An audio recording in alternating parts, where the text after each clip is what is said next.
Oke, jadi yang kemarin selain tadi kita mengeliminasi ya akun-akun yang sudah kita pelajari sebelumnya, ya kemarin kita juga saya bilang ketika kita membuat laporan konsolidasi itu kita harus mengeliminasi adanya intercompany transaction. Ya, antara siapa ya? Antara parent dan subsidiary. Ini chapter 6 ya. Chapter 6 itu judulnya Unrealized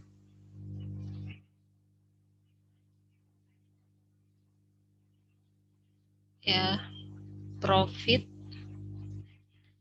ya on intercompany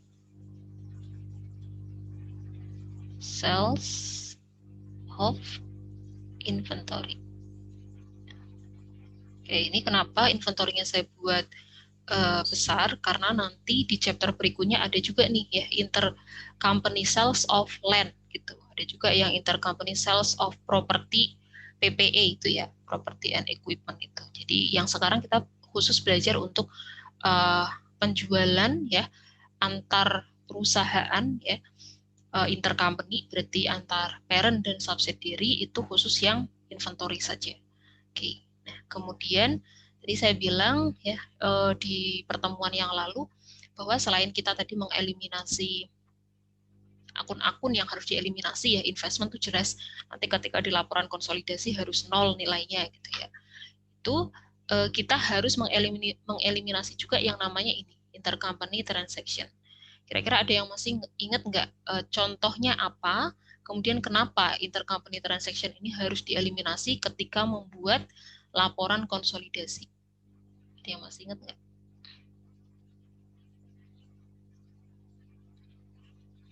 Contohnya apa?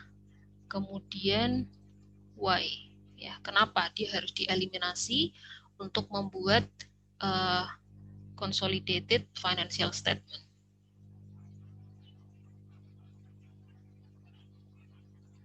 Oke, ada yang mau coba jawab? Pertemuan minggu lalu. Kemarin beberapa transaksi itu ngulang ya, maksudnya bukan ngulang, saya ada yang diulang di situ untuk contohnya ini intercompany transaction yang harus dieliminasi. Kira-kira apa? Masih ingat nggak?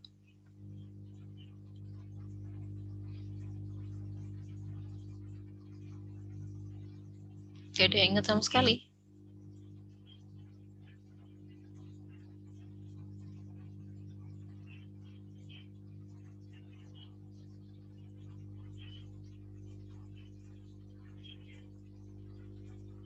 Devi Anggriani hadir.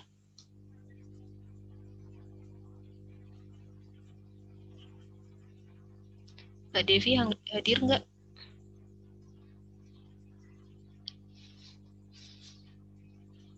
Halo? Namanya Ibu, maaf, Devi yang izin sama Ibu barusan, Bu. Oh, oke.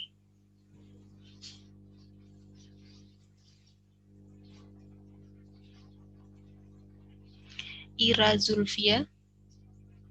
Hadir, Bu. Ya. Apa Mbak Ira contohnya? Kayak net asset itu ya, Bu? Net asset, kenapa tuh net asset? Kayak misalkan dia ada selisih karena nilai book value sama ininya tuh beda gitu.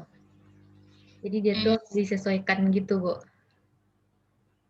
Oke, itu penyesuaian. Tapi apakah itu masuk ke intercompany transaction?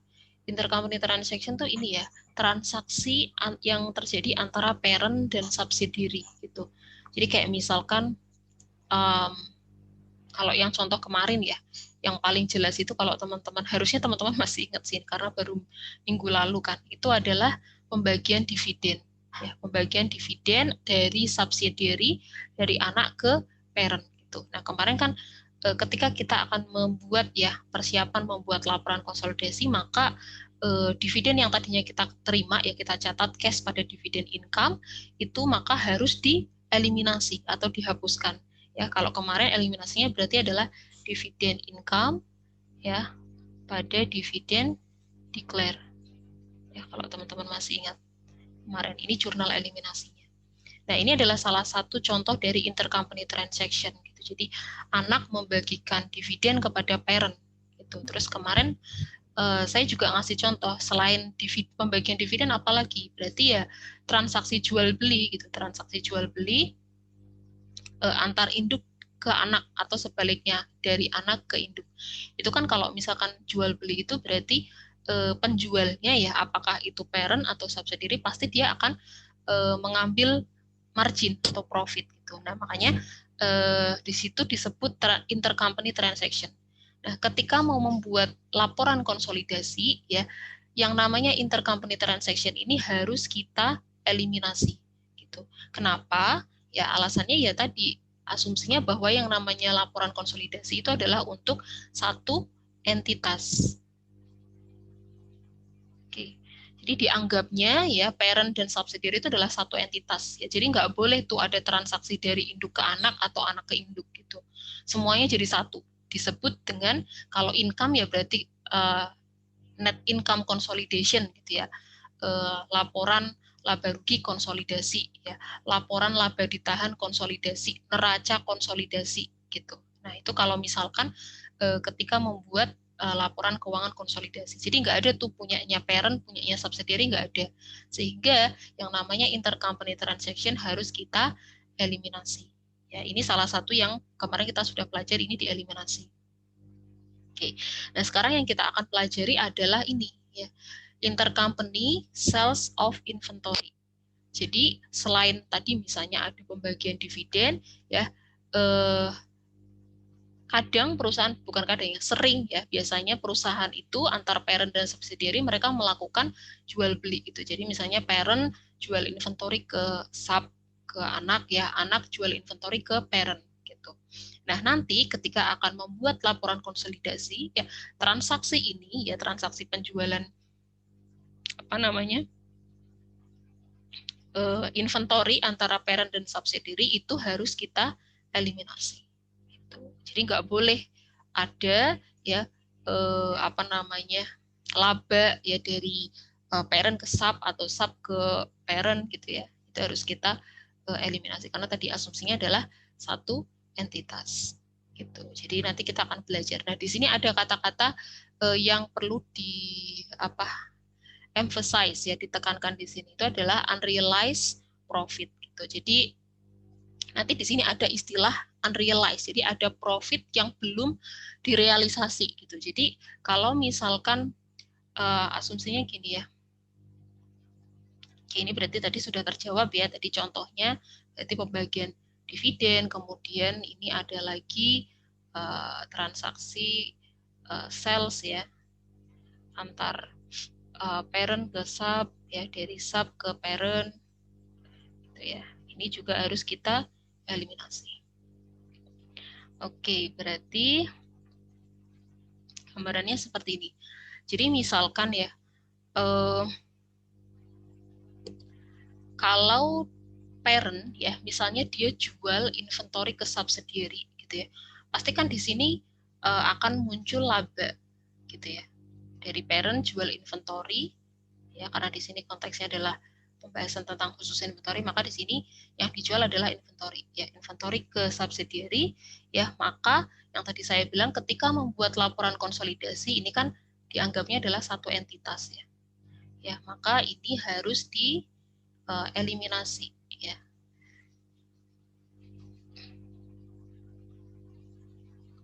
Ya, ini harus dieliminasi. Eliminasi yang pertama gitu karena nggak boleh ya, tidak boleh ya ada intercompany transaction. Saya singkat aja IC ya.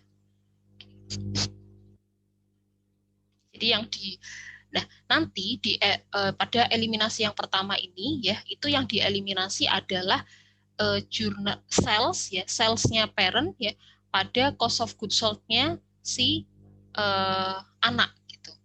Jadi gini, ketika misalkan parent jual ke sub ya dia kan muncul laba. Ketika bikin laporan konsolidasi maka ini harus dieliminasi. Ya.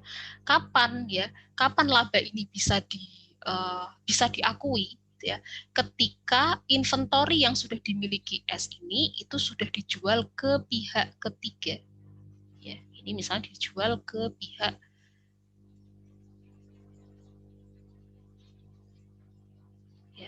ketiga. Pihak ketiga ini berarti adalah entitas ya di luar dari ini. Ini kan mereka berarti satu entitas ya. Jadi pihak ketiga ini di luar dari entitas ini. Dijual ke perusahaan lain yang dia bukan subsidiary-nya parent ya. Karena biasa jadi subsidiary-nya itu lebih dari satu. Itu bukan cuman subsidiary ini saja, bisa jadi ada subsidiary yang lain, tapi itu masih dalam satu entitas gitu. Nah, laba yang yang didapat tadi ya dari penjualan yang tadi itu bisa diakui ya atau bisa dicatat ketika persediaan yang dibeli dari parent ya ini kan bertambah ya. Jadi ini sudah dimiliki oleh si sub ya, itu sudah dijual ke pihak ketiga. Ya, maka laba tersebut ya itu bisa dicatat ya dalam laporan konsolidasi. Oke, sehingga kalau misalkan di subsidiary ini masih ada inventory ya yang disimpan oleh anak atau parent ya, misalkan kalau dia yang jual adalah anak ke induk gitu ya, berarti kan inventory-nya pindah ke induk ya. Berarti kalau misalkan dari induk itu belum dijual ke pihak ketiga, berarti kan inventory-nya masih ada di parent. Ya. Nah itu kalau masih ada di situ, berarti kan ada ending inventory pada tahun tersebut. Nah itu maka ending inventory itu harus kita eliminasi juga ya, itu disebut dengan unrealized profit gitu ya. Jadi misalkan gini, kalau ya parent itu jual ke subsidiary, kemudian ya subsidiary ini dia jual ke pihak ketiga sebanyak misalnya 3/4-nya, 3/4 inventory-nya ya, yang baru dijual itu 3/4. Berarti kan artinya masih ada 1/4 inventory yang stay di perusahaannya subsidiary gitu kan. Sehingga ya yang 1/4 ini ya, ini juga kita harus eliminasi ketika akan membuat laporan konsolidasi. Eliminasi ini yang namanya adalah unrealized profit. Oke, jadi ada profit yang belum direalisasikan. Kenapa? Ya karena dia baru boleh diakui ketika statusnya adalah dijual ke pihak ketiga. Intinya gitu, konsepnya gitu. Nah, karena di sini sudah ada 3/4 ya inventory yang terjual ke pihak ketiga ya, maka ini boleh diakui. Sehingga di sini nanti ada jurnal yang ketiga, ini jurnal yang kedua, itu adalah realisasi ya, profit. Itu ya. Ini kurang lebih gambaran singkatnya seperti ini. Jadi kenapa di situ ada kata-kata unrealized profit ya karena ketika sebagian inventory itu masih ada di anak atau induk perusahaan, artinya tidak seluruhnya terjual ke pihak ketiga, ya maka di situ akan ada ending inventory kan yang muncul. Misalnya ini tahun penjualannya adalah ini transaksi antara parent dan subsidiary-nya tahun misalkan 2018. Ya. Kemudian di tahun 2018 itu juga si subsidiary itu menjual ke pihak ketiga sebanyak 3/4. Artinya ada 1/4 inventory yang masih nyisa di anak. Sehingga ini jadi ending inventory-nya tahun 2018. Gitu ya. Nah, pada konsep intercompany sales of inventory ini, yaitu asumsinya untuk persediaan adalah menggunakan FIFO. Sehingga apa? Ngefeknya apa?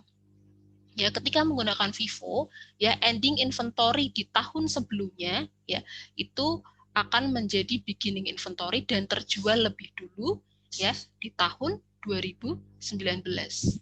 Jadi nanti ketika teman-teman disuruh bikin laporan konsolidasinya 2 tahun ya, 2018 dan 2019 misalkan, berarti nanti yang diakui sebagai realisasi profit ya angka yang digunakan untuk menjurnal ini adalah ending inventory di tahun 2018, profitnya yang 1/4 ini. Gitu. Sedangkan misalkan gini lanjutannya supaya ada bayangan. Ini 2018 ya. Kemudian di 2019 ya, di 2019 misalkan kejadiannya terulang lagi gitu ya. Jadi subsidiary itu beli dari parent lagi seperti ini ya. Kemudian ini parent ke subsidiary gitu kan, beli. Kemudian subsidiary jual lagi ke pihak ketiga ya, third party ya, tapi baru terjual 3/4. Tapi ini udah tahun 2019 ya. Berarti di sini ada sisa 1/4 inventory di subsidiary. Itu berarti nanti ketika membuat jurnal tahun 2018 ya, itu yang masuk ke dalam angka realisasi itu yang masuk di tahun 2019 ya, yang profit yang direalisasi itu berarti adalah nilainya adalah profit dari 1/4 yang di 2018 karena asumsinya FIFO kan ya, ending inventory berarti akan terjual lebih dulu ya di awal tahun berikutnya. Nah, karena di 2019 ada sisa lagi ya 1/4 ini di subsidiary, maka ini akan diakui di tahun berapa realisasinya kalau misalnya terjual. 2019 ya, Bu? Kalau misalnya ini kan 2019 kita untuk jurnal yang ketiga realisasi profit berarti kita pakai angka yang ini. Karena ending inventory 2018 jadi beginning inventory ya di 2019. Jadi asumsinya first in first out berarti dia dijual lebih dulu. Ya, nah sekarang ketika di 2019 itu dia skemanya juga terulang, dia jual ke pihak ketiga hanya 3/4, kemudian masih nyisa 1/4 di perusahaan anak gitu kan, maka ini akan diakui kapan? Realisasi profitnya akan diakui di tahun kapan?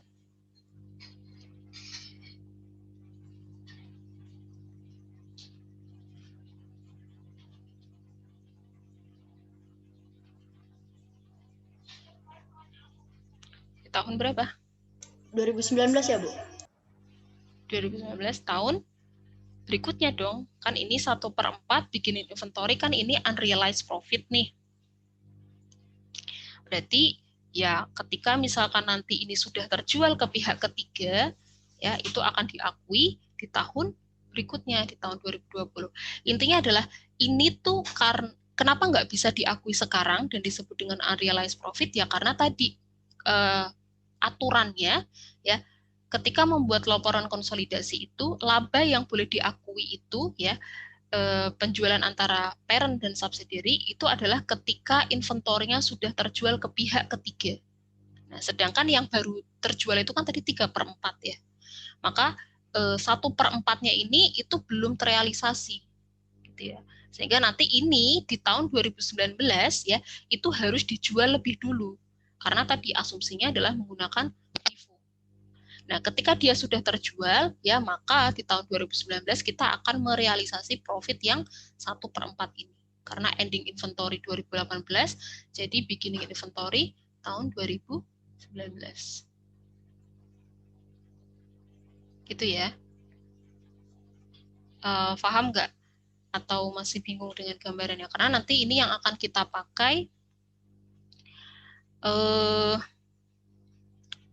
untuk bahas PPT-nya. Gitu. Jadi kalau mau di apa ya, di resume ya. Jadi nanti kita tetap ada dua metode ya, cost method sama equity. Seperti biasa teman-teman kemarin belajar, kalau sebenarnya ada parsial juga, tapi parsial itu biasanya perbedaannya nggak terlalu banyak sama cost, ya mirip-mirip. Yang sangat beda itu adalah kalau kita pakai equity, complete equity method. Jadi kalau misalnya mau di resume ya, untuk jurnal ya yang muncul jurnal utama ya, yang muncul di chapter 6 ini, nanti tetap ada jurnal-jurnal lain yang sudah kita bahas sebelumnya, kayak kemarin eliminasi dan sebagainya, eliminasi investment, NCI itu tetap muncul.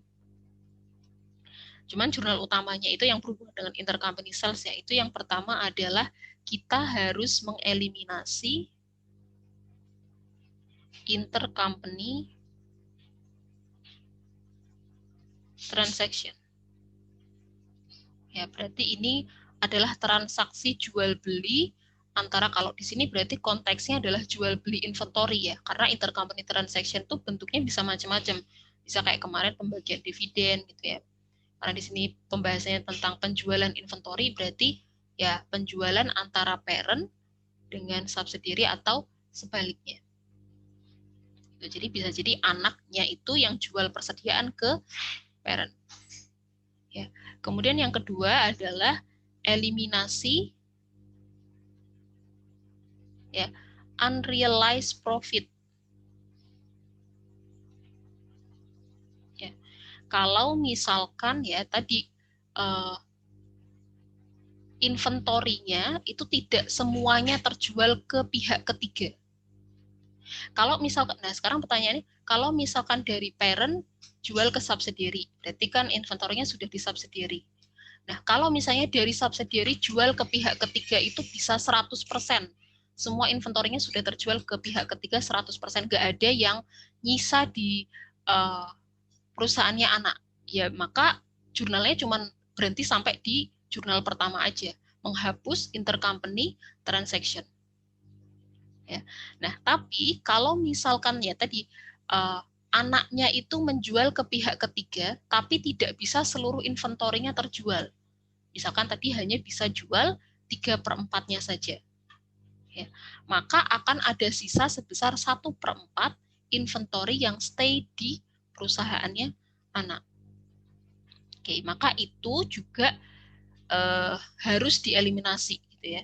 1/4 inventorinya ya, itu harus di perusahaannya anak ya, PTS itu harus dieliminasi.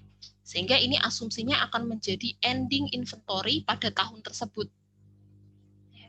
Kalau misalnya ini transaksinya adalah transaksi penjualan dari subsidiary ke pihak ketiga itu terjadi di tahun 2021 ya misalkan, ya, dan itu nyisa 1/4, yaitu maka akan jadi ending inventory tahun 2021. Artinya apa? Ya berarti akan jadi beginning inventory di tahun 2022. Karena asumsinya harus pakai FIFO tadi. Ya. Ya, jadi nanti di tahun 2002 itu ya dia akan dijual lebih dulu, sisanya yang 1/4 ini. Gitu ya. Oke, kemudian yang ketiga adalah ya jurnal untuk realisasi ya profit yang ditangguhkan. Oke, nah di sini istilahnya ditangguhkan ya. Ditangguhkan tuh berarti ya ditunda gitu, dipospon, ditunda. Yang mana? Ya yang ini tadi. Maka nominal untuk jurnal ketiga dan jurnal kedua itu nanti nominalnya harus sama. Karena kan asumsinya ini yang dieliminasi di tahun 2021, ya karena tadi penjualannya misalnya 2021, nanti di tahun 2022 ya angka ini juga yang akan kita catat gitu. Karena kan sudah asumsinya sudah terjual di tahun 2002, kita realisasikan. Paham nggak? Jadi ini misalnya 1/4 ya, ini transaksinya dari subsidiary ke pihak ketiga terjadi di 2021. Maka ini jadi ending inventory 2021 ya. Kemudian dia akan jadi beginning inventory di tahun 2022.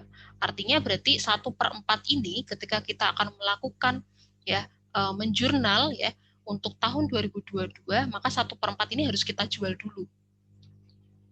Ya, 1/4 ini harus kita jual.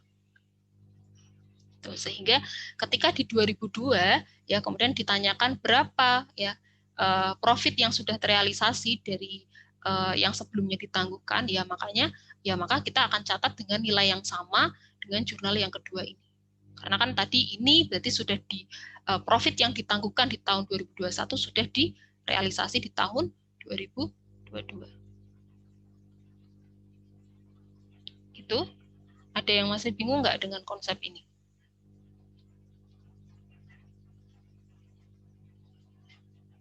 Aman? Oke, kalau nggak ada pertanyaan berarti lanjut dulu ya. Oke, nah berarti jurnalnya apa? Ya, nah jurnalnya ya berarti untuk yang pertama, ya, itu ketika mengeliminasi intercompany transaction, ya berarti kita harus ya mendebit sales, ya pada COGS. Salesnya siapa? Salesnya parent. COGS-nya siapa? COGS-nya subsidiary. Misalkan dari parent jual ke subsidiary ya, sales-nya itu dijual misalnya nilainya 100.000. Berarti kan dari subsidiary beri ke parent juga nilainya subsidiary. Bagi parent itu sales, bagi subsidiary itu adalah COGS. Ya, sehingga untuk jurnal yang pertama ya, yang dieliminasi adalah sales pada COGS. Kemudian untuk jurnal yang kedua, ya kita akan mengeliminasi unrealized profit. Ya. Berarti di situ COGS, ya COGS-nya kita debit ya bertambah pada inventory. Inventory-nya kita kredit. Kenapa? Karena kalau misalkan kita tidak melakukan eliminasi untuk unrealized profit, ya berarti ada inventory yang dia itu profitnya belum terrealisasi, ya maka nanti akibatnya inventorinya akan dicatat terlalu tinggi, ya dan COGS-nya akan dicatat terlalu rendah. Sehingga untuk mengeliminasi 1/4 inventory ini, tadi contohnya ya 1/4 inventory ini, maka kita harus mendebit COGS dan mengkredit inventory.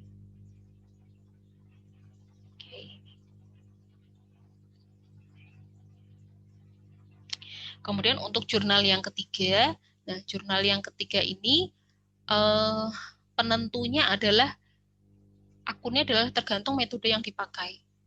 Ya, kalau misalkan ketika ada profit yang direalisasi, ya profit yang ditangguhkan dan sudah direalisasi, dia akan menambah kalau nggak retain earning, ya laba ditahan ya dia menambah investment in subsidiary. Yang paling jelas di sini adalah sebenarnya ketika untuk jurnal yang ketiga adalah COGS-nya ada di kredit. Karena tadi inventorinya sudah terjual gitu ya. Sudah profitnya sudah terjual. Sorry kok profitnya sudah terjual. Profit yang ditangguhkan itu sudah muncul gitu. Nah, maka debitnya apa? Ya, tadi kalau misalnya ada realisasi profit, ya menambahnya kalau tidak di retain earning, ya di investment in subsidiary. Tergantung apa? Tergantung metodenya. Kalau metodenya menggunakan cost method, ya, maka profit yang direalisasi ini akan menambah retain earning. Ya, ini kalau menggunakan cost method. Sedangkan kalau misalkan menggunakan cost sama parsial kurang lebih sama ya, cost atau parsial. Sedangkan ketika menggunakan complete equity method, ya maka profit yang direalisasi itu akan menambah akun investment in subsidiary pada cost of goods sold. Ya, ini sebenarnya konsepnya ini sudah dipelajari ya, konsep cost atau equity itu di materi-materi sebelumnya. Jadi kalau pakai equity itu pasti akun investment in subsidiary-nya akan sangat terpengaruh. Ini kalau pakai equity.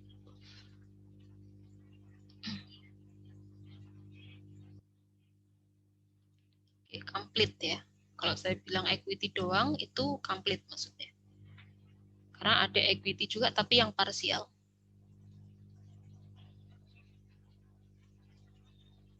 Oke. Nah, kurang lebih ini. Sebelum masuk ke pembahasan yang lain. Ada yang mau ditanyakan dulu nggak sampai di sini? Jadi konsepnya adalah ada transaksi antar parent dan subsidiary, ya, kemudian maka ketika membuat laporan konsolidasi, transaksi ini harus dieliminasi. Kapan laba yang ditangguhkan itu ya boleh diakui? Ya, ketika inventorinya itu sudah terjual ke pihak ketiga. Ya, artinya pihak ketiga itu ya di luar dari entitas ini ya, entitas parent dan subsidiary. Karena bisa jadi penjualannya itu juga sifatnya horizontal ya, subsidiary ke subsidiary. Misalnya subsidiary-nya lebih dari satu. Itu bisa juga. Ya. Kemudian kalau misalkan tadi ya penjualan ya inventory ke pihak ketiga itu tidak bisa 100%, ya tidak semuanya inventory bisa terjual, maka akan ada sisa inventory yang stay di subsidiary ataupun parent. Ya tergantung siapa tadi yang beli gitu ya. Nah, dari sisa inventory itu ya maka itu akan muncul yang namanya unrealized profit, profit yang belum direalisasikan. Dan itu harus dieliminasi pada tahun ya 2018 ini, misalnya 2018 ketika membuat laporan konsolidasi 2018 ya 1/4 ini harus kita eliminasi.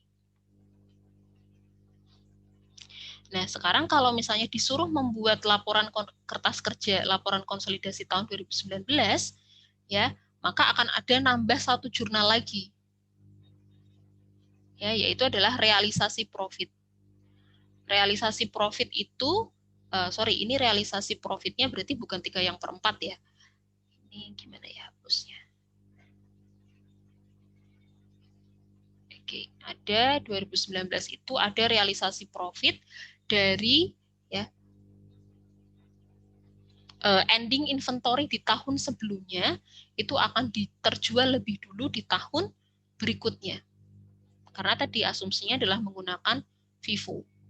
Ya, ending inventory tahun 2018 akan jadi beginning inventory tahun 2019. Begitu juga nanti kalau misalnya di tahun 2019 itu parent jual lagi ke subsidiary, ya kemudian subsidiary jual ke pihak ketiga dan hanya 3/4-nya aja, ya maka akan ada sisa 1/4 inventory ya yang masih stay di perusahaan anak. Sehingga di tahun 2019 ya jurnal eliminasinya itu untuk membuat laporan konsolidasi ya pertama adalah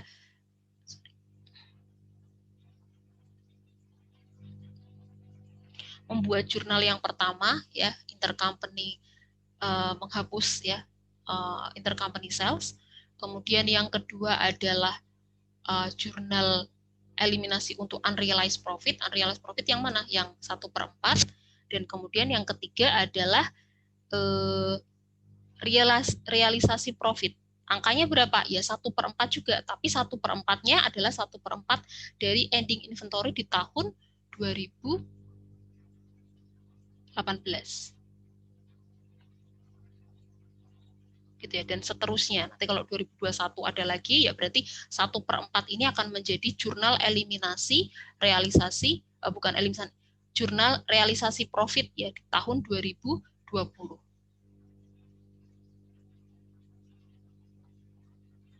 Gitu ya. Oke, nanti sambil jalan. Kemudian, nah ini sebenarnya adalah transaksi intercompany secara umum gitu ya. Nah, ternyata dalam membuat laporan konsolidasi ini itu dibedakan ya, apakah penjualannya itu bentuknya atau arahnya ya, itu dari parent ke anak atau yang menjual itu anak ke parent. Maka di sini akan ada istilah yang namanya upstream dan downstream. Ya, upstream, downstream dulu deh. Ya, downstream dan upstream. Kalau downstream ya, down berarti kan turun tuh. Turun itu berarti parent yang jual ke anak. Ya, jadi parent-nya yang jual ke anak. Kalau upstream ya berarti anaknya yang jual ke parent. Oke, ngaruhnya di mana? Ngaruhnya adalah ketika misalkan nanti membuat realisasi ya, jurnal realisasi yang ketiga ini. Jadi kalau untuk penjualan yang downstream ini, ya itu kan semua sales dan profitnya itu nanti larinya hanya ke parent ya. Kalau ke parent saja. Kalau ke parent berarti tidak ada pengaruh ke pihak minoritas. Ya, sedangkan kalau upstream ya dari anak ke parent itu akan ada alokasi ke, teman-teman harus ingat, NCI. Sehingga misalkan ya di di sebuah transaksi ya atau misalnya ilustrasi itu yang jual adalah anak ke parent. Ya nanti di situ untuk penjualannya itu teman-teman harus mengalokasikan juga berapa yang ke NCI. Termasuk kalau misalkan di situ anaknya itu membagikan dividen ke parent. Ya berarti kan di situ harus ada juga alokasi ke non-controlling interest. Ya, bedanya di situ nanti kita lihat seperti apa. Jadi nanti kalau misalkan yang jual itu adalah anak, jual ke parent, ya untuk yang untuk yang jurnal ketiga ya, itu berarti selain investment in S atau retained earning, itu tambahannya adalah nanti NCI. Retained earning, NCI pada COGS. NCI-nya nanti di debit. Jadi retained earning, NCI pada COGS. Nah, besarannya berapa? Ya tergantung persentase si parent dan non-controlling interest-nya. Tinggal dikalikan. Gitu ya. Jadi kita ada alokasi ke non-controlling interest ketika penjualannya itu adalah dari anak ke induk. Oke, mungkin saya mau memperjelas yang ini ya, pakai ilustrasi aja jadi supaya ke gambar. Jadi sebenarnya tadi sudah digambarkan jelas sih. Jadi kayak misalnya tadi nih, teman-teman jualan ya dari di tahun ini berapa? 2021 ya. 2021 misalnya tadi parent jual ke anak. Ya. Kemudian kalau misalkan ya tadi ini langsung ya ini parent sudah jual ke anak. Ya. Kemudian kan yang bisa diakui adalah ketika anak jual ke pihak ketiga. Ini baru bisa diakui. Ya.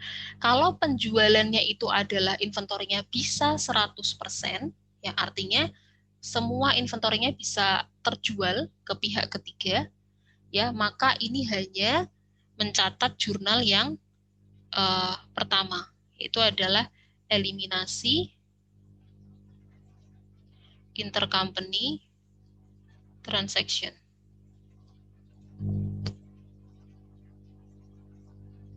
Oke. Nah, sekarang kalau misalkan ya di tahun yang sama, ya ini berarti dibuat tahun yang berbeda. Di tahun 2022 ya, misalkan parent jual lagi ke subsidiary, kemudian subsidiary jual ke pihak ketiga. Ya, ini pihak ketiga. Dan ternyata yang bisa dijual itu hanya 3/4-nya saja. Ya, maka ada sisa 1/4 ya inventory yang masih ada di perusahaannya anak. Nah, kalau seperti ini berarti di sini kan sudah muncul yang namanya tadi unrealized profit ya. Maka di sini jurnalnya adalah jurnal 1 ya, eliminasi yang ini tadi, dan juga tambahan jurnal yang kedua adalah eliminasi unrealized profit. Ya, karena ada 1/4 di tahun 2022 yang belum terjual. Ya, nilainya berapa ya? 1/4 ini. 1/4 inventory. Dikali misalnya 1/4 kan ini inventorinya ya, dikali dengan apa namanya presentase profit marginnya misalkan. Dia ngambil berapa presentase profitnya. Nah, itu adalah nilai ya untuk unrealized profitnya. Nah, kemudian kalau misalkan ya di tahun 2023 ya, kemudian sama parent jual ke S ya, S jual lagi ke pihak ketiga, sama kebetulan ternyata dia baru bisa menjual 3/4 aja, ya, maka ada nilai 1/4 ya yang nyisa di perusahaannya anak di tahun 2023. Maka di sini yang jelas ini kan sama nih skemanya seperti yang tahun 2002. Berarti dia membuat ya jurnal 1, jurnal 2. Nah, kemudian satu lagi nih, jadi transaksinya adalah ketika 1/4 di tahun 2002 ini menjadi ending inventory, ya, nanti di 2023 ini 1/4 ini udah langsung terjual di awal tahun. Ya, dia menjadi beginning inventory-nya di tahun 2023. Sehingga ya 1/4 ini akan dijual lebih dulu, ya ini ya berarti. 1/4 ini akan dijual lebih dulu di tahun 2003 kepada pihak ketiga. Ya. Sehingga di sini ada tambahan satu lagi jurnal, yaitu adalah realisasi profit. Besaran nilainya berapa? Ya, besaran nilainya adalah sama dengan jurnal yang kedua ini di tahun 2022. Karena yang tadinya di tahun 2002 itu menjadi unrealized profit, ya di tahun 2023 karena terjual lebih dulu, maka dia menjadi profit yang direalisasi. Nah, sedangkan kalau yang untuk jurnal yang nomor 2 ini, ya nomor 2 kan tadi eliminasi unrealized profit. Sama, ini juga eliminasi ya unrealized profit. Tapi besarannya berapa? Yang ini, 1/4 yang ini. Ini ya. Ini untuk tahun 2023. Sedangkan 1/4 yang di 2022 itu menjadi dijual lebih dahulu ya di tahun 2023 dan menjadi realisasi profit. Ya, ini.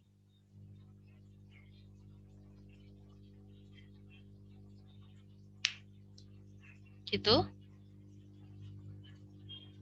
Sudah cukup tergambar skemanya.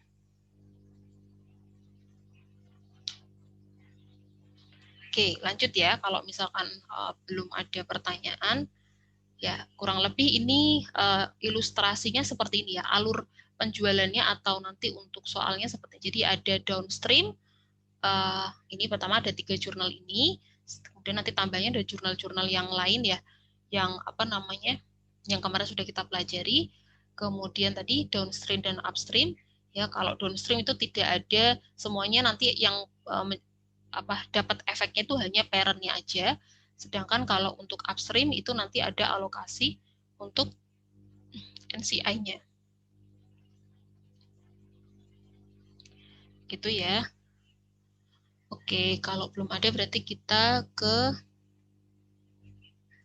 PPT-nya dulu. Ini apa namanya? PPT-nya sudah kelihatan? Sudah pindah?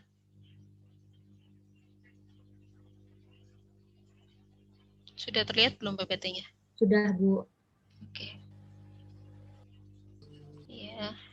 Nah, oke, ini yang tadi. Jadi konsep upstream dan downstream itu dari parent. Kalau down ya berarti parent yang jadi penjualnya, ya jadi turun ya, parent jual ke anak. Ya, kemudian ini panahnya ke atas ya kalau ini upstream itu panahnya di sini. Ini downstream ya. Kemudian kalau upstream ya berarti dari anak jualnya ke parent gitu. Kemudian ada juga yang sifatnya horizontal, tapi jarang sih gitu ya. Biasanya yang downstream dan upstream. Oke.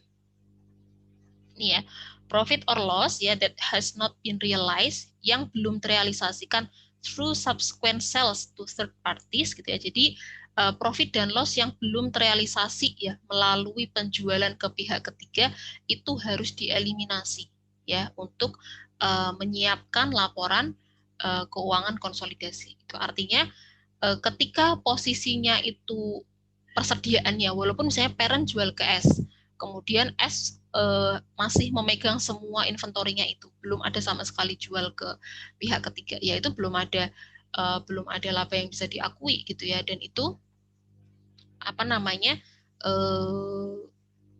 ya tadi intercompany sales-nya itu harus dieliminasi, penjualan antara induk dan anaknya harus dieliminasi. Oke, selanjutnya adalah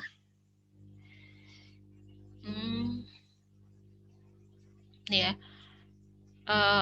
tujuan ya untuk mengeliminasi pengaruh dari intercompany sales itu adalah seperti tidak pernah terjadi sama sekali. Artinya dianggapnya adalah asumsinya ketika membuat laporan konsolidasi itu asumsinya nggak pernah ada transaksi antar perusahaan anak dan induk gitu.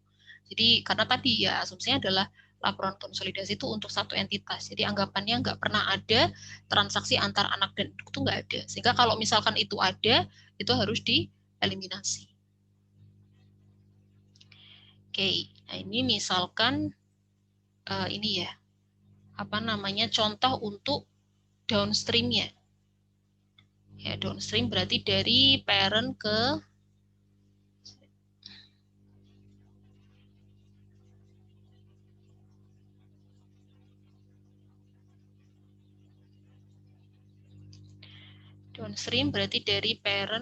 subsidiary.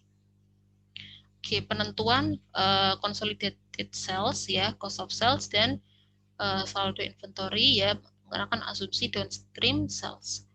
Oke, jadi misalnya parent company ya itu memiliki kepemilikan di subsidiary itu sebesar 85%. Ya, kemudian parent menjual merchandise ke sub ya itu dengan harga 20% plus cost-nya. Ya. Berarti sales-nya itu adalah 20% above cost-nya, ya, di atas nilai cost-nya. Selama 2011 dan 2018, ya, sales-nya tadi itu nilainya adalah 450.000 dan 486.000. Ya. Kemudian pada akhir tahun, ya, berarti 2011 itu sales-nya adalah 450.000. Berarti ini ya, 450.000, ya, nilainya adalah 20% di atas cost-nya. Kemudian pada akhir tahun ya subsidiary itu ya menjual semua inventorinya, ya telah menjual semua inventorinya yang dibeli dari parent ke pihak ketiga. Artinya penjualan dari subsidiary ke third parties ya itu 100%. Berarti di sini berdasarkan penjelasan saya tadi ya sebelum menghitung apa namanya hitungannya itu di sini ada berapa jurnal kira-kira yang bisa kita catat?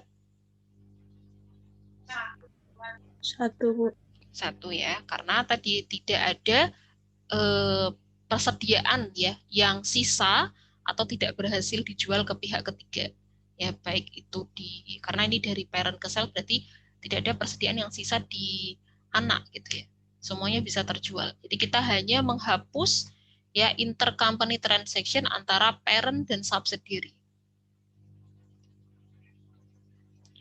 Oke. Nah, berarti kalau gini tadi kan sales-nya sudah kita ketahui ya untuk tahun 2000 berapa nih 2011 ya. Sales-nya adalah 450.000 ya, besarannya adalah dari 20% plus cost-nya. Ini ya. Jadi nanti teman-teman juga harus apa namanya baca detail untuk ini ketentuan nilai sales-nya itu berapa, karena bisa jadi untuk setiap soal beda-beda. Ada yang gross profit-nya itu dari apa namanya, ada yang harga jualnya itu sudah termasuk labanya. Ada juga yang tadi disebutkan ya, sales-nya adalah 20%, di atas cost-nya, sedangkan sales-nya adalah 450.000. Gitu. Nah, berarti kalau ini kita mau cari tahu cost-nya berapa, berarti gimana nih? 450.000 ya, sama dengan 20% ditambah, kalau cost-nya nggak ada nilainya kan ini asumsinya 100 ya. 100 bagi 100 itu kan 1. 1 kan kalau dalam aljabar gini kan dihilangkan kan. Berarti ini 100% cost. Ya. Berarti 450.000 sama dengan 120% cost. Ya. Nyari cost berarti 450.000 dibagi 1,2 ya. Itu kan berarti cost-nya berapa ini? 375. Oke, sudah dihitung ya, 375.000. Berarti cost-nya 375.000. Ya, berarti kalau nyari 20% profitnya ini ya berarti selisihnya gitu ya. Selisih antara sales dengan cost-nya. Oke, nah sekarang yang diminta adalah disuruh menyiapkan, ya ini kan ada 2 tahun ya keterangannya, menyiapkan entries ya untuk mengeliminasi pengaruh intercompany sales, ya pengaruh intercompany sales tahun 2011. Berarti di sini hanya menghapus ya transaksi antara parent ke subsidiary. Yang dihapus apa? Yang dihapus adalah sales-nya parent, ya, dan COGS-nya anak. Ya, ketika parent-nya itu jual ke anak, ya parent itu jual ke anak berapa? Oke. Ini ya, parent jual ke anak 450.000 yang tadi ya. Ini tahun 2011 kan sales-nya parent 450.000 ke anak, anak beli ke parent adalah sama juga jadi COGS 450.000. Sehingga ini yang harus dieliminasi ya. Ini untuk mengeliminasi intercompany sales of merchandise. Oke, nah kalau di sini tuh ini sebagai keterangan aja sih ya. Jadi ini transaksinya, kemudian ini menjelaskan transaksi antara parent ke subsidiary karena downstream. Ya, yang tabel ini menjelaskan subsidiary jual ke pihak ketiga. Ya. Nah, kemudian di sini ada tabel untuk kolom untuk inventory on hand. Maksudnya yang masih ada ya di subsidiary ya, karena ini parent ke subsidiary berarti inventory yang masih ada di subsidiary. Ternyata kan tadi semuanya terjual, makanya nggak ada inventory on hand-nya itu kosong. Sehingga kita hanya buat satu jurnal. Itu ya untuk tahun 2011. Oke, selanjutnya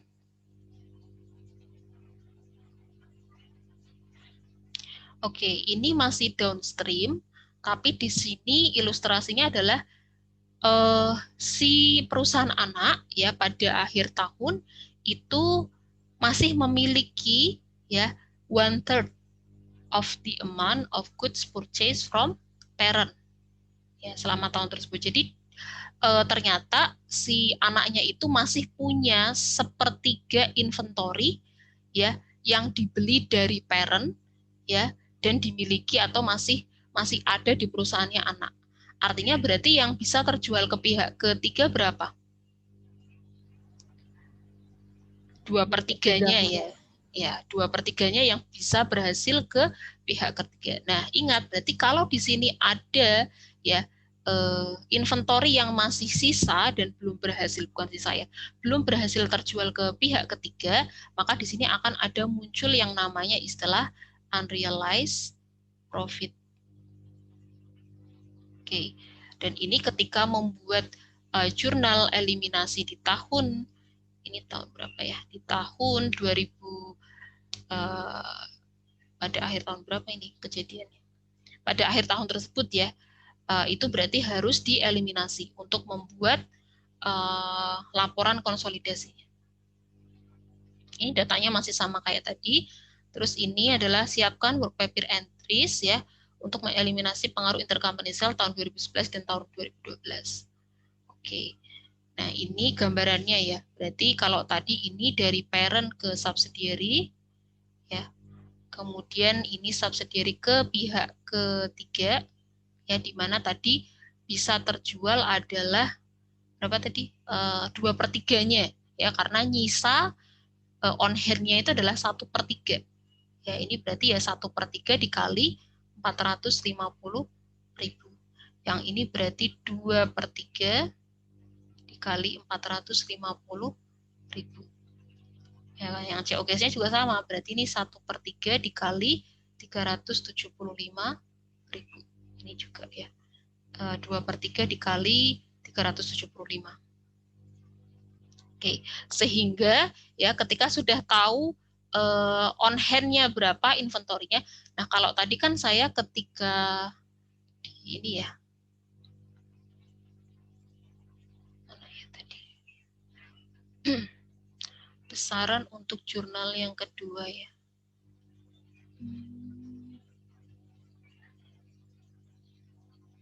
Ini ya.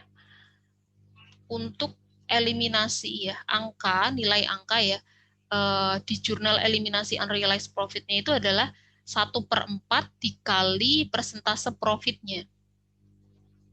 Ya, ini kalau misalkan baru diketahuinya seperti ini aja ya, kemudian diketahui saya persentase profitnya berapa. Nah, kebetulan kan ini kita sudah langsung ketemu ya nilai profitnya itu berapa. Ya, jadi maka profit ya yang belum direalisasikan ya itu adalah sebesar 25.000. Ya, maka 25.000 ini harus kita eliminasi sebagai unrealized profit di tahun 2011. Ya, ini sebagai unrealized profit.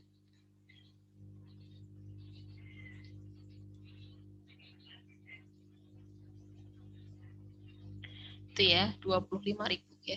Jadi cost of goods sold-nya kita debit, inventory-nya kita kredit. Karena kalau kita tidak lakukan jurnal yang kedua ini, nanti asumsinya adalah inventory-nya dinilai terlalu tinggi, cost of goods sold-nya dinilai terlalu rendah. Oke, berarti ini ending inventory-nya adalah 1/3 ya. Gitu. Oke, lanjut. Nah, sekarang ini sebenarnya adalah cara lain ya untuk menjurnal tadi ya, jurnal eliminasi ini bukan 2008 ya, 2011. Untuk menjurnal tadi ya, jurnal ini. Jadi ini sama, teman-teman bisa membuat yang seperti ini, tapi bisa juga pakai yang seperti ini. Ini kan kalau kita cek ya, cost of goods sold-nya di kredit 450, di debit 25.000. Ini kalau kita hitung kan sebenarnya nanti COGS-nya posisinya di kredit sebesar berapa ini? 375 ya. Berapa? 450 kurangi 25 berapa? 425.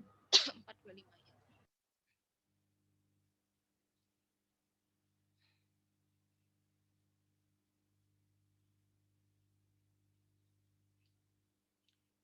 Kemudian, nah ini sama, ini juga sama-sama di kredit, nilainya 425. Ya, jadi teman-teman bisa pakai cara yang ini, bisa jurnal dengan yang tipe yang tadi, bisa yang ini. Oke, sama. Oke, kemudian, nah di tahun 2012 ya, di tahun 2012 tadi kan di tahun 2011 ya masih nyisa 1/3 ya. Ini berarti jadi ending inventory tahun 2012. Ini dicatatnya sebagai unrealized profit ya, tahun 2012. Nah, kemudian ini 2011 ya. 2011. Nah, kemudian di tahun 2012 ya ending inventory ini akan dijual terlebih dahulu di awal tahun 2012 sehingga 1/3 ini akan jadi beginning inventory tahun 2012 ya. Kemudian dia terjual ya dan dia akan menjadi realisasi profit ya di tahun 2012. Jadi ini akan menjadi jurnal yang ketiga. maka angka yang di jurnal yang ketiga ini akan sama dengan jurnal yang ini di tahun 2011. Nah, ini sama ya angkanya. Nah, ini kebetulan karena pakai metode cost ya atau parsial, dia dicatatnya adalah pada retain earning dan cost of goods sold gitu ya. Cost of goods sold-nya langsung dikredit ya. Kalau pakai complete equity ya, maka retain earning-nya itu adalah diganti investment in subsidiary. Ya. Kalau pakai complete berarti investment in S pada COGS sebesar 25.000.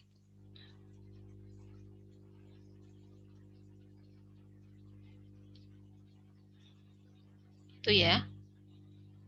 Oke. Kemudian,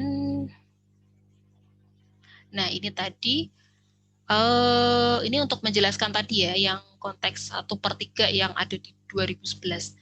Nah, kemudian di tahun 2012 ya berarti sama. Kita harus membuat jurnal yang tadi juga, karena di 2012 kan ada penjualan ya. Ada penjualan juga dengan salesnya adalah 486. Yang ini tadi ya. Ini. Oke kan, 486. Kemudian dia juga sama ya. Salesnya adalah 20% plus cost-nya, berarti kita bisa cari COGS-nya ya. Ketemu gross profit, kemudian yang terjual itu sama, jadi 2/3 yang bisa terjual adalah 2/3, sedangkan yang on hand adalah 1/3. Berarti di tahun 2012 itu juga ada unrealized profit ya sebesar ini 27.000. Ini unrealized profit 2012. Ya. Maka di 2012 selain kita mencatat atau mengeliminasi intercompany sales, ya ini eliminasi sales pada COGS, salesnya siapa? Salesnya parent. COGS-nya siapa? COGS-nya subsidiary ketika beli ke parent sebesar 486. Ya. Kemudian COGS-nya, yang kedua ini berarti mencatat eliminasi unrealized profit.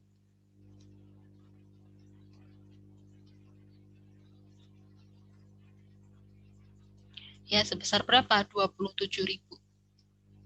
Nah, sama nih, nanti kalau misalnya disuruh membuat ya work paper entry tahun 2013, ya maka kita akan membuat satu jurnal tambahan, yaitu jurnal realisasi profit yang ditangguhkan.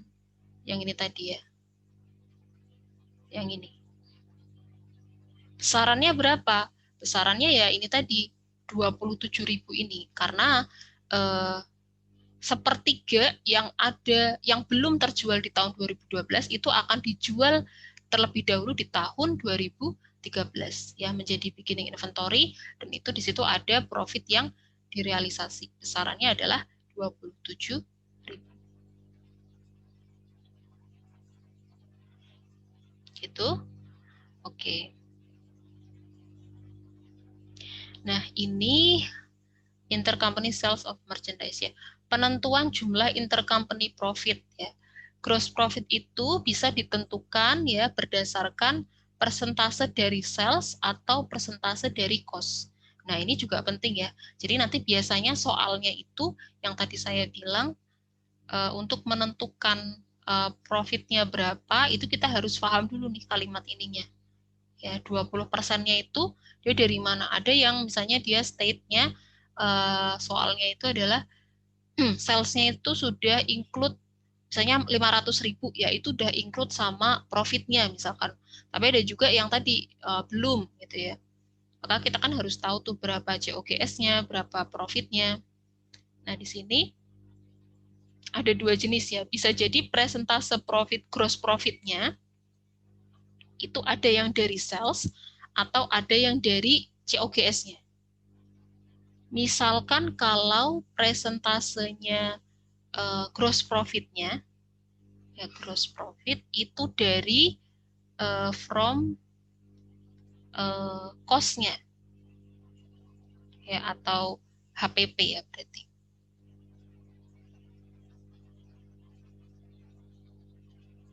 Maka kalau dia presentase gross profit-nya itu dari COGS-nya, berarti ini kan COGS-nya itu 100%.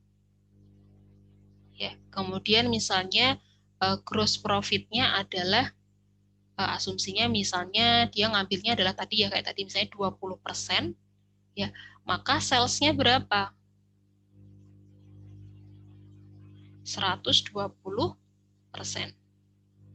Ini kalau presentase gross profit-nya adalah ngambil dari cost of goods sold. Jadi cost of goods sold-nya adalah 100%, kemudian di situ misalnya diketahui gross profit-nya adalah 20%, maka sales-nya adalah 120%. Nah, sekarang kalau misalkan presentase gross profit-nya adalah dari sales ya, dari penjualan. Ya, ini sebenarnya sama logikanya, cuman kalau ini berarti dari sales ya.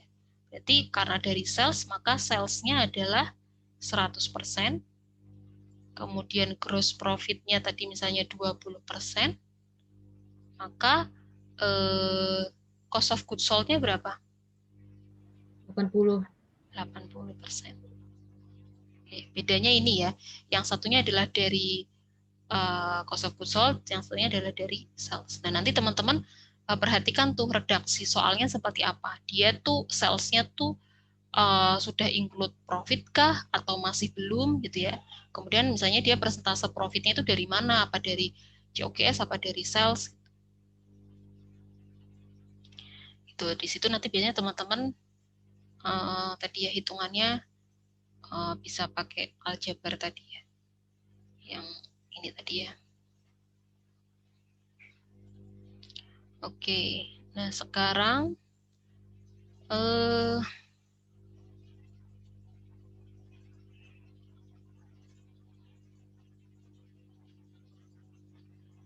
Oke, nah ini berarti tadi sudah downstream, sekarang kita gimana kalau misalnya itu penjualannya adalah upstream ya. Upstream tadi berarti konteksnya adalah dari subsidiary jual ke parent. Anaknya jual inventory ke parent. Oke, kemudian maka di sini yang menjadi pembeda adalah ada alokasi ke NCI. Gitu ya. Jadi kalau alokasi ke NCI itu ya berarti menggunakan persentase sisa dari presentasenya parent ya, kepemilikannya parent ke anak. Jadi kalau parentnya ke anak itu kepemilikannya adalah ketika akuisisi misalnya 90%, ya berarti nanti untuk NCI-nya adalah alokasi NCI-nya adalah 10% dikali apa misalkan. Kalau dividen ya berarti 10% kali nilai dividennya. Income ya berarti 10% kali income-nya. Ya, income yang misalnya anak mengumumkan income ya.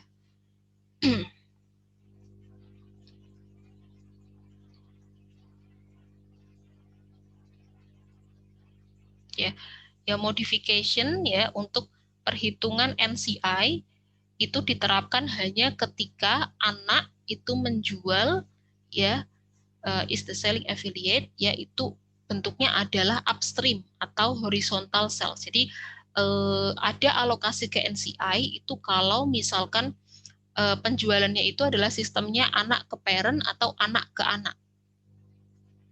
Ya, horizontal sales itu kan antar subsidiary tadi ya. Kalau misalkan penjualannya itu adalah downstream, ya maka tidak ada adjustment yang dibutuhkan untuk menghitung NCI di laporan konsolidasi. Oke. Kemudian, nah ini bentuk contoh untuk upstream-nya ya. Memang lebih sedikit lebih apa namanya rumit untuk yang upstream karena ya tadi ada alokasi ke NCI. Tapi sebenarnya konsepnya sama seperti yang downstream. Cuma nanti ketika kita mau menghitung ya berapa profit ya berapa dividen itu ada alokasi ke NCI. Oke, kita coba di sini identifikasi soalnya ya si parent yaitu memiliki 90% kepemilikan perusahaan anak ya. Kemudian nilai akuisisinya adalah 810.000 ya di tahun 2009. Kemudian retain earning-nya si anak itu adalah 150.000. Kemudian pada tahun 2013 ya, inventorinya si parent ya itu termasuk ya 45.000 dari profit yang dicatat oleh S company pada tahun 2012. Oke. Inventorinya perusahaan parent yaitu termasuk 45.000 profit dicatat oleh perusahaan S di tahun 2012. Oke, berarti di tahun 2012 ini ada masih ada inventory ya. Jadi ini 45.000 ini jadi beginning inventory ya. Oke, jadi dia penjualannya adalah tahun 2012. Kemudian ini jadi beginning inventory tahun 2013. Oke. Selama tahun 2013 ya, perusahaan S itu ya membuat ya atau ya melakukan intercompany sales ya dengan nilai 300.000 dengan markup 20% dari harga jual. Ya, jadi dia melakukan penjualan ya dengan harga jualnya adalah 300.000. Ini berarti intercompany sale berarti S itu jual ke parent dengan sales-nya itu adalah 300.000 dengan markup ya 20% dari harga jualnya. Ya, kemudian ending inventory ya si parent ya itu pada tahun 2013 itu adalah 75.000. Jadi karena tadi subsidiary itu jual ke parent ya, kemudian berarti kan inventory-nya pindah ke parent nih ya. Inventory ada di sini. Ya. Kemudian di tahun 2013 ternyata inventory-nya itu masih sisa 75.000. Oke, ini berarti jadi ending inventory di tahun 2013. Inilah yang nanti akan menjadi unrealized profit. Oke. Nah, sekarang pertanyaannya adalah siapkan ya worksheet entries ya dan laporan kertas kerja konsolidasi untuk tahun 2013. Oke, nah di tahun 2013 ini ya karena di sini menggunakan cost method ya, maka kemarin teman-teman masih ingat kalau menggunakan cost method harus membuat reciprocity entries ya. Kalau kemarin kan saya bilang kalau pakai equity kita nggak perlu ya membuat reciprocity entries. Nah, karena pakai cost method maka harus membuat ini ya reciprocity entries. Oke, nah kemarin kan ngaruhnya itu ke retain earning ya. Kita lihat retain earning di tahun pertama kali akuisisi itu berarti tahun 2009. Itu kan 150 ya. Ini ya, 150.000. Oke, kemudian ternyata di tahun 2013 itu menjadi 180.000. Ini dapatnya dari mana? Kita cek di ininya. Ya, ini yang jadi ini tuh sebenarnya kayak slide-nya tuh kayak bolak-balik ya teman-teman harus melihat di sininya juga gitu karena beberapa informasi itu tidak disajikan secara deskriptif gitu. Nah, tadi di tahun 2013 ya di situ inventorinya menjadi 180.000. Berarti pasti harus ada informasi terkait ini. Nah, kemarin kan saya bilang kalau dua kolom ini ya itu biasanya sudah langsung diinformasikan karena digunakan untuk ya tadi misalnya tadi kita butuh informasi berapa dividen yang diumumkan, dividen declare-nya berarti kan kita cari infonya di sini ya 60.000. Nah, tadi retain earning ya di tahun 2013 ini tahun 2013 itu adalah 180.000. Oke, berarti di 2009 kita beli pertama kali akuisisi adalah 150. Ternyata di 2013 sudah menjadi 180.000 ya. 180. Maka berapa kenaikannya? Kenaikannya berarti 30.000.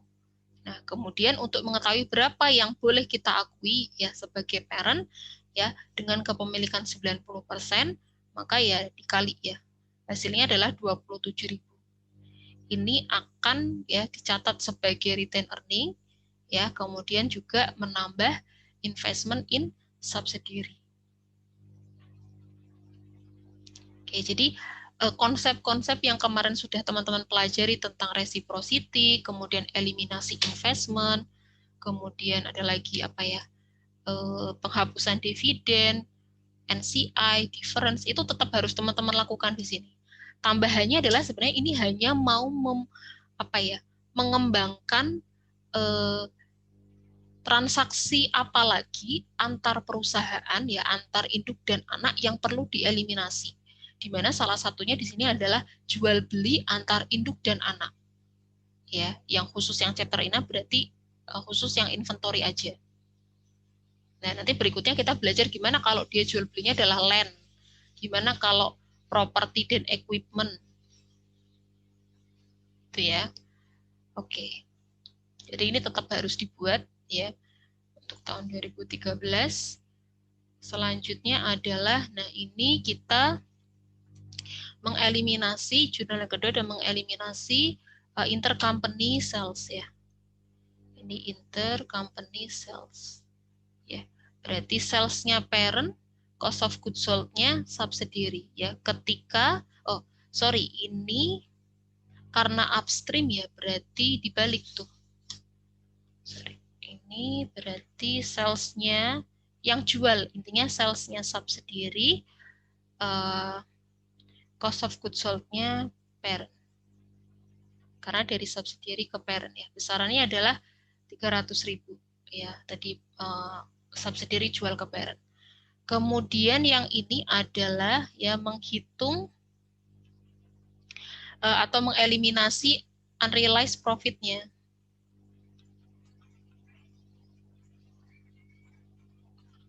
Oke, tadi kan unrealized profit-nya saya bilang ada 75 ya yang masih nyisa di perusahaannya parent. Ya, ini berarti 75 masih ada di parent tahun 2013 ya. Dia berperan di tahun 2013 itu masih ada 75.000. Nah, kemudian 75.000 itu ya kita hitung ya berapa COGS-nya. Ya, menggunakan tadi asumsi markup 20% tadi. Berapa sih? 10 ya tadi.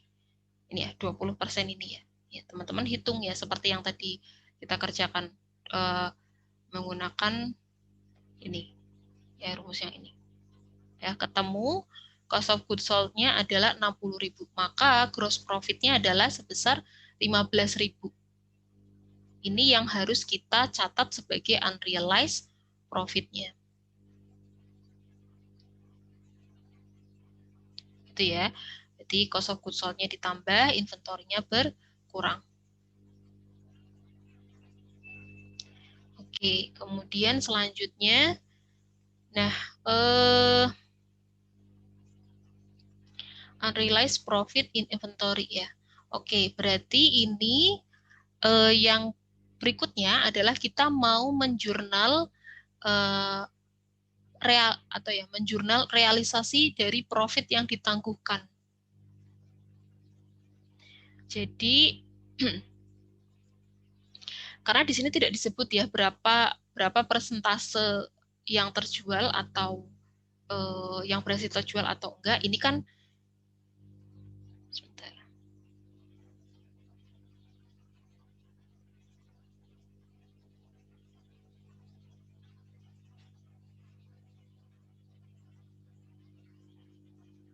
Oh ya, oke. Ya. Berarti tadi teman-teman harus ingat, ini berarti kan tadi sudah ya, jurnal untuk menghapus intercompany sales-nya. Kemudian yang kedua adalah menghapus unrealized profit, ya di mana di situ dikatakan masih ada 75.000 yang sisa, tapi kita harus, yang dicari itu bukan 75.000-nya, tapi profit-nya ya, unrealized profit. Jadi kita harus cari profit-nya. Ketemunya adalah 15.000. Kemudian yang terakhir, ya ingat ternyata kita masih punya satu informasi lagi di awal tadi. Ya, ini. Beginning inventory di 2013 adalah sebesar 45.000. ya maka di tahun 2013 ini harus dijual lebih dahulu, ya kemudian ini menjadi jurnal realisasi profit yang ditangguhkan.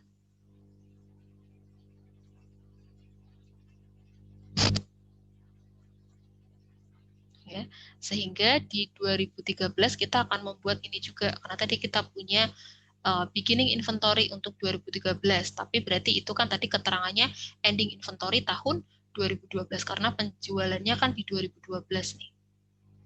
Ya.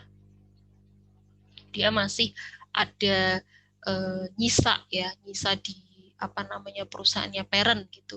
Sebesar 45.000 dari penjualan 2012. Asumsinya berarti ini jadi beginning inventory tahun 2013. Oke. Nah, berikutnya karena di sini bentuknya adalah upstream, pakainya metode cost method, berarti yang paling jelas adalah di sini dicatatnya adalah ke retain earning. Kalau dia pakai complete equity, ya maka dia dicatatnya kemana?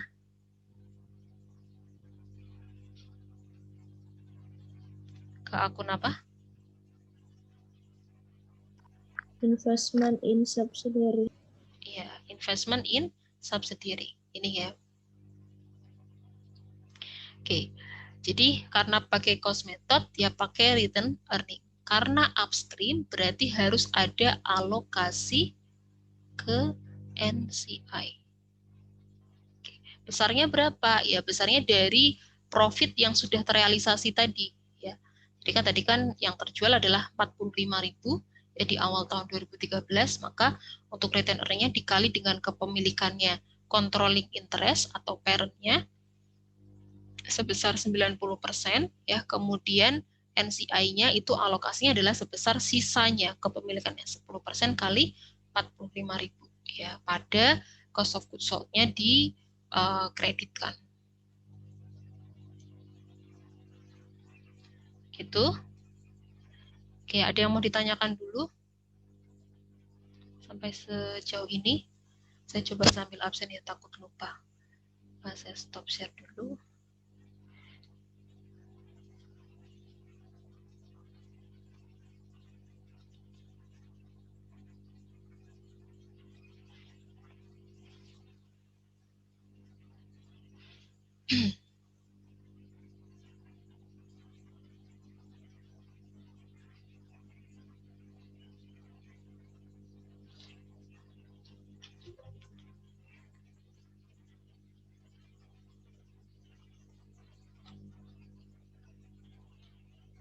Oke, ada yang mau ditanyakan?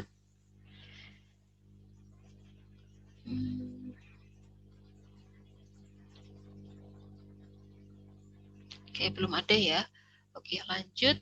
Nah, ini berarti setelah jurnal-jurnal yang terkait dengan intercompany sales, ya, tadi berarti jurnal yang pertama adalah kita membuat reciprocity entries, ya, karena pakai cost method. Kemudian berikutnya menjurnal ya terkait dengan intercompany sales, ya, baik itu eliminasi parent ke eliminasi subsidiary ke parent karena upstream, ya, kemudian eliminasi unrealized profit, kemudian realisasi profit. Kemudian selanjutnya adalah karena kita mau membuat laporan konsolidasi, berarti kita menjurnal juga ya dengan jurnal-jurnal yang sudah kita pelajari di chapter 5 kemarin. Ya, berarti ini kita juga mengeliminasi ya intercompany dividends. Ya, ini kan juga intercompany transaction kan? Ya, intercompany transaction ya, pembagian dividen ya, dividen income pada dividen declare sebesar 60.000. Dapatnya dari mana? Ya, ini tadi kita lihat dari sini. Informasinya ini ya. Dividen declare. Oke. Kemudian kalau misalnya untuk parent kan kita mengakunya berarti sebesar parent ya, kepemilikannya parent 90%. Berarti 90 kali 60 berarti 54.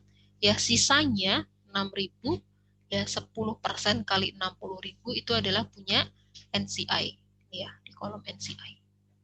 6.000. Oke, tapi yang kita hapuskan adalah yang kepemilikannya parent aja.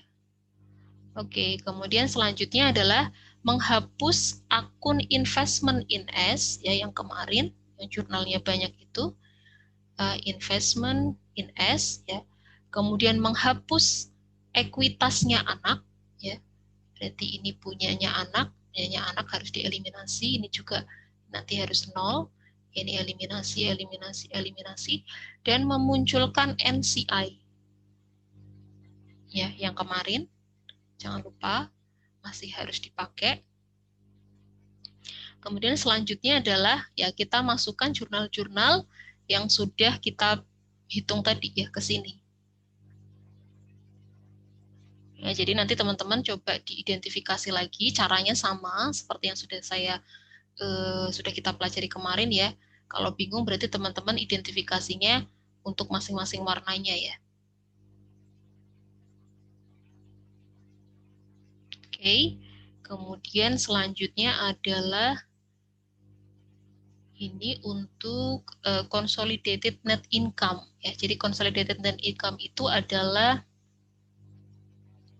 ya parents company income ya dari independent operation yang direalisasikan in transaction with third parties gitu. Jadi yang diakui ya net income yang diakui di laporan konsolidasi itu adalah ketika sudah terrealisasi ke pihak ketiga.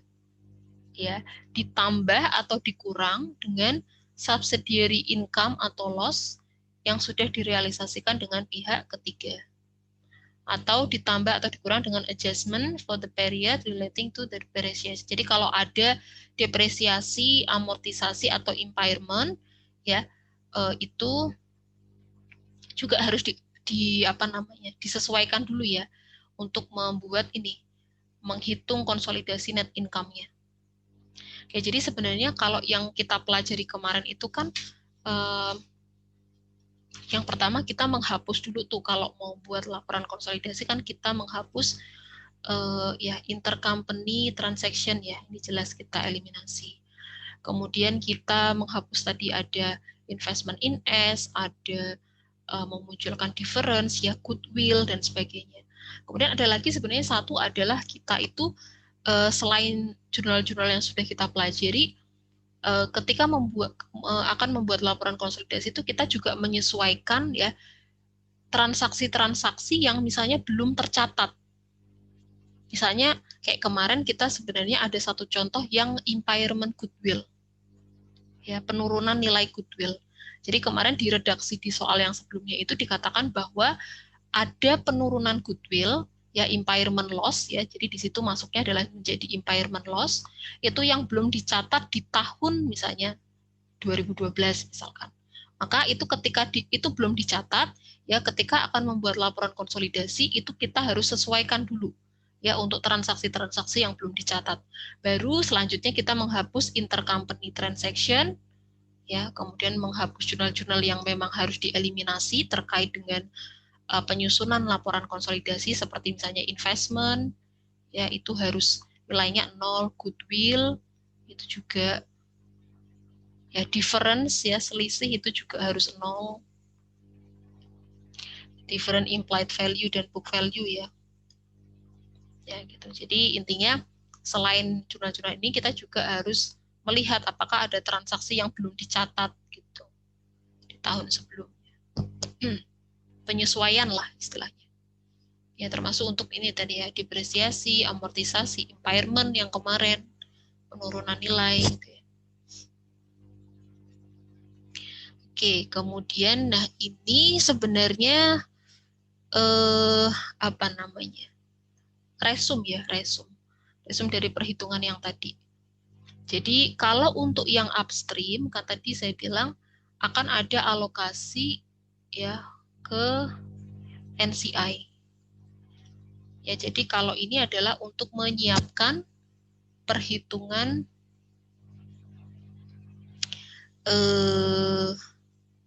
ini ya.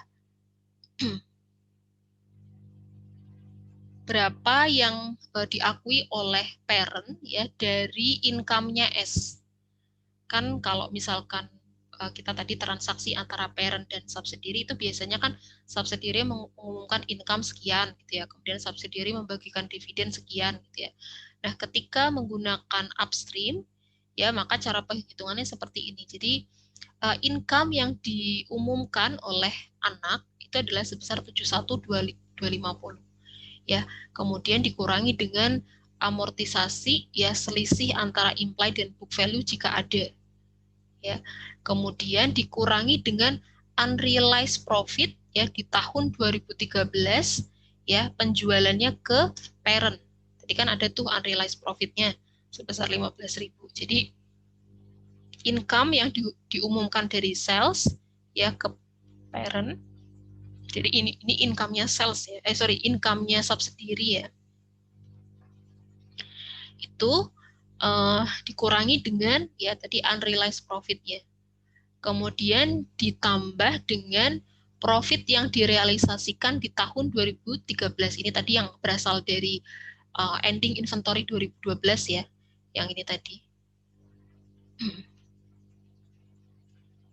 Ini ya. 45.000 ini tuh berarti dari ending inventory 2012 menjadi beginning inventory 2013. Oke. Kemudian ya, jadi ini dikurang unrealized profit ditambah profit yang terrealisasi ya, profit realized, unrealized profit ya. Kemudian ketemu ya subsidiary income ya in consolidated income. Ya, kemudian dari 101.250 ini ya, berapa yang bisa diakui sebagai miliknya parent? Ya, berarti karena tadi parentnya 90% ya, berarti yang bisa diakui oleh parent ya dari income yang diumumkan oleh subsidiary. Kalau yang transaksi sebelumnya kan kita hanya ini nih, misalnya subsidiary itu mengumumkan income ya, dibagikan mengumumkan income itu sebesar misalnya 100.000 ya untuk parent itu. Kemudian subsidiary mengumumkan dividen misalnya 50.000 parent itu.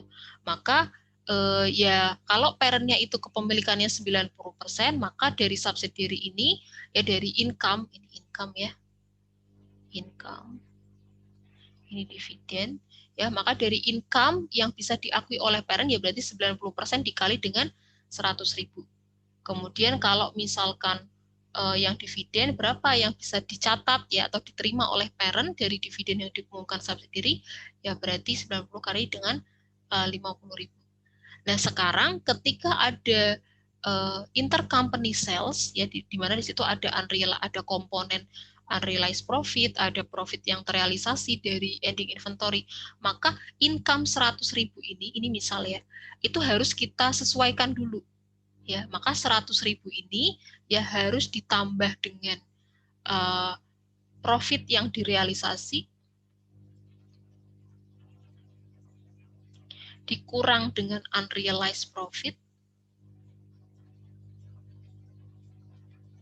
dikurang dengan amortisasi kalau ada ya, baru ketemu ya income yang diumumkan ya setelah disesuaikan ya, income yang diumumkan oleh S ya, ini setelah disesuaikan dengan ini. Nah, baru ketika ditanya berapa yang berhak diakui oleh parent ya, maka 90% dikali dengan income yang baru ya setelah disesuaikan ini. Nah, kalau income yang sudah disesuaikan nilainya ini 101.250. Maka berapa ya yang bisa diakui oleh parent atas income yang diumumkan oleh anak ya, itu ya berarti 90% dikali 101.250 dan untuk NCI-nya adalah 10%-nya. Gitu. Paham ya? Kalau kemarin kan kita belum cerita nih, maksudnya kita belum ada kasus unrealized profit dan realized profit gitu ya. Sehingga ketika anak itu mengumumkan laba ya, maka berapa yang bisa diakui oleh parent ya langsung aja dikali sama ininya presentasenya ya. Tapi ketika sudah ada komponen itu ya, maka harus kita sesuaikan dulu sehingga kita menggunakan nilai income yang baru yang sudah disesuaikan dengan faktor-faktor ini. Oke, nah sekarang kalau misalkan ya sudah ketemu tadi misalkan income untuk si parent-nya itu yang berhak diakui atau boleh dicatat adalah 91125. Oke, maka ketika kita akan menyiapkan perhitungan ya untuk consolidated income-nya ya, jadi net income entitasnya ya, net income konsolidasinya, maka caranya adalah ya berarti net income-nya parent ya dikurang dengan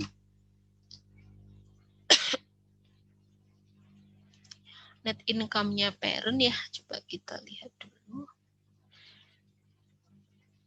Ini ya, net income-nya parent 103.500. Jadi yang ini tadi ya kita mau cari berapa yang boleh diakui oleh parent ya.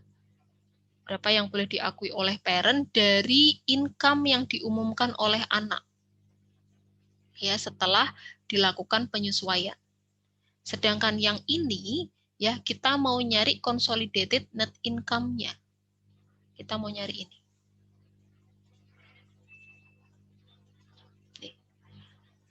Nih 140.625 ini kan net income konsolidasi. Nah, maka kita lihat net income parent-nya berapa ya, kemudian yang dari S berapa ya yang boleh diakui. Jadi net income-nya parent di sini 103.500.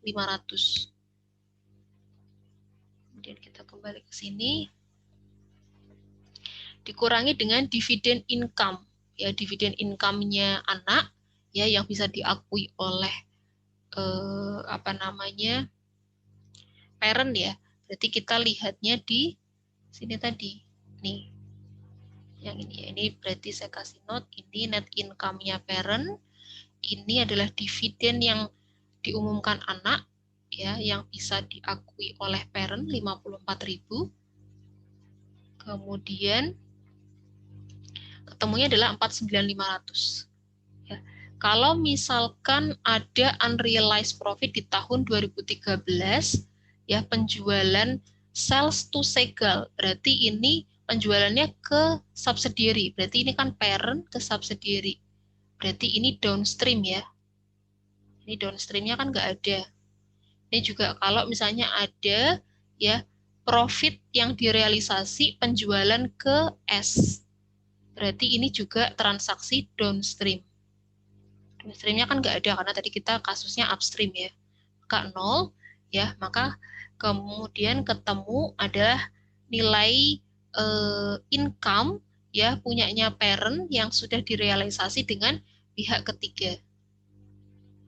Kemudian ditambah dengan tadi ya 91125 yang sudah kita hitung ya dari income dari punyanya anak ya yang diumumkan dengan setelah disesuaikan dengan faktor-faktor ini. Ya, maka ketemu ya untuk consolidated net income-nya adalah 140.625. Maka ini nilainya harus sama dengan yang di sini. Oke, ada yang mau ditanyakan dulu sampai di sini? Oke, yang ngantuk bisa cuci muka dulu ya. Ini suara saya juga udah mulai 1,5 jam ya berarti. Jadi jam 8. Oke, ada yang mau ditanyakan dulu nggak? Ini sama ya, kalau tadi net income, ini berarti consolidated net income, ini untuk consolidated retained earning. Kemudian ini pakai partial equity method. Ini work paper-nya pakai partial, itu kurang lebih sama ya kalau pakai cost ya. Jadi berarti yang kelihatan sama itu kan ketika menggunakan ini ya, ini realisasi untuk profit yang ditangguhkan. Ya ini bisa pakai cost atau partial equity. Ya, jadi dia pakainya adalah retained earning. Sedangkan kalau pakai complete dia pakainya yang investment in S, menambah investment in S. Oke. Ini untuk upstream sales menggunakan partial equity method. Nanti teman-teman bisa cek ya, yang beda apa. Kemudian ini sama ya untuk eliminasinya, nomor 2 sama, 3 sama. Nah, ini ketika realisasi ya untuk yang tadi misalnya beginning inventory 2012 itu masih pakai retain earning. Karena di sini upstream berarti masih ada alokasi ke NCI.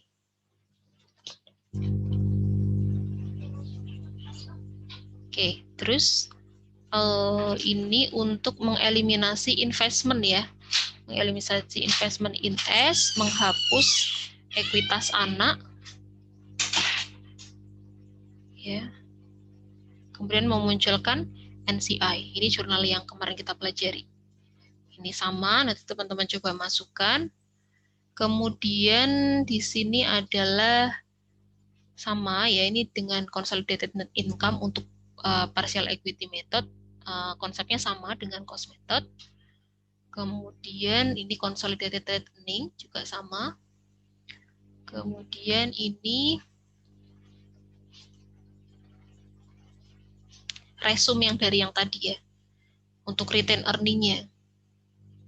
Jadi untuk retain earning-nya, menghitung konsolidasi retain earning menggunakan parsial tuh ya berarti retain earning si parent ya, kemudian dikurangi dengan unrealized profit dari upstream sales. Ini kalau misalnya ada downstream sales itu juga kita perhitungkan ya, karena kebetulan tidak ada, kita hanya jual dari sales ke parent ya, upstream.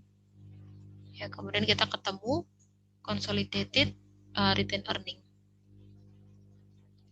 Oke, ini sebenarnya juga muncul ya di mana? Di worksheet work paper-nya tadi ya, di Excel-nya tadi. Nanti teman-teman coba cek, ini dirinci lagi.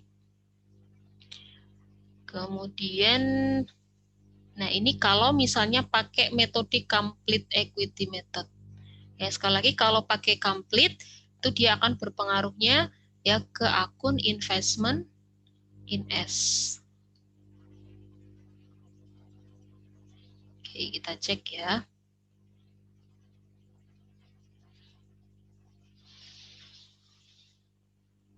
Ini masih sama ya jurnal eliminasinya.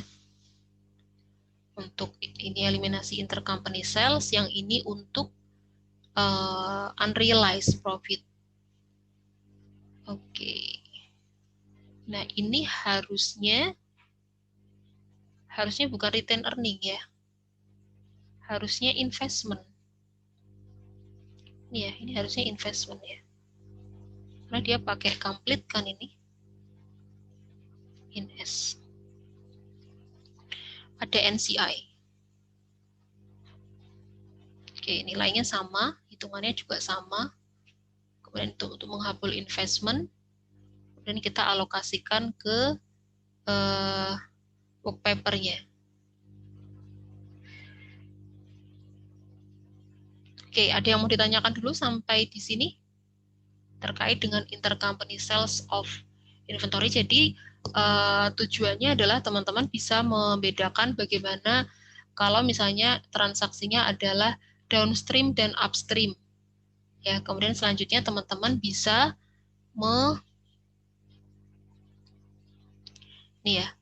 bisa membuat jurnal eliminasi. Gimana kalau misalkan dia 100% terjual? Itu jurnalnya apa? Kalau misalnya terjual tapi belum seluruhnya.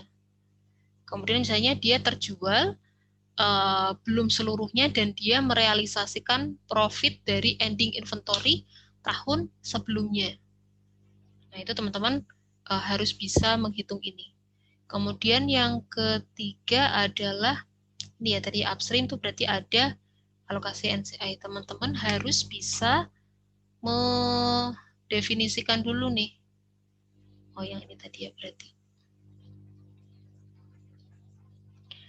Misalnya gross profit-nya tadi ngambilnya dari mana?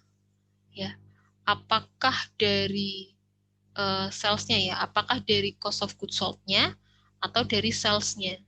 Ya, teman-teman harus bisa mengidentifikasi dari soalnya tadi yang diminta apa. Itu karena bisa jadi beda-beda tuh. Gitu. Terus apalagi ya?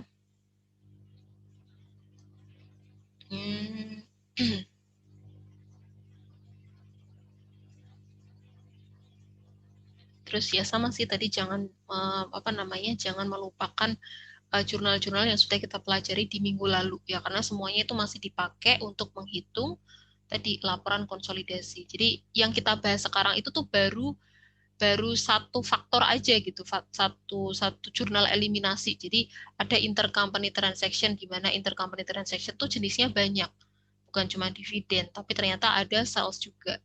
Nah, jurnal eliminasi yang lain kan banyak tuh, ada eliminasi investment ya, kemudian memunculkan NCI, eliminasi ekuitas, depresiasi. Kalau kemarin ada selisih antara fair value dan book value dari asetnya, berarti harus didepresiasikan. Ya, kemudian mencatat transaksi-transaksi yang belum tercatat di tahun sebelumnya, misalkan ada amortisasi, ada impairment, itu harus diperhitungkan juga. Jadi bukan cuma eliminasi aja ya. Oke, ada yang mau ditanyakan dulu?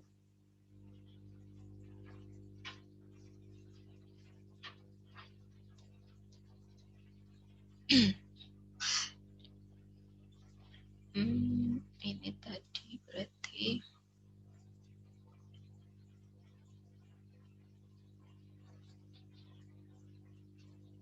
ya, ini summary-nya ya. Summary untuk transaksi downstream, ya jurnalnya apa aja. Ini untuk metodenya. Ya ini harusnya tadi investment ya, ini kan complete ya. Kalau cost sama ini kan untuk pertama nih eliminasi intercompany sales. Ya.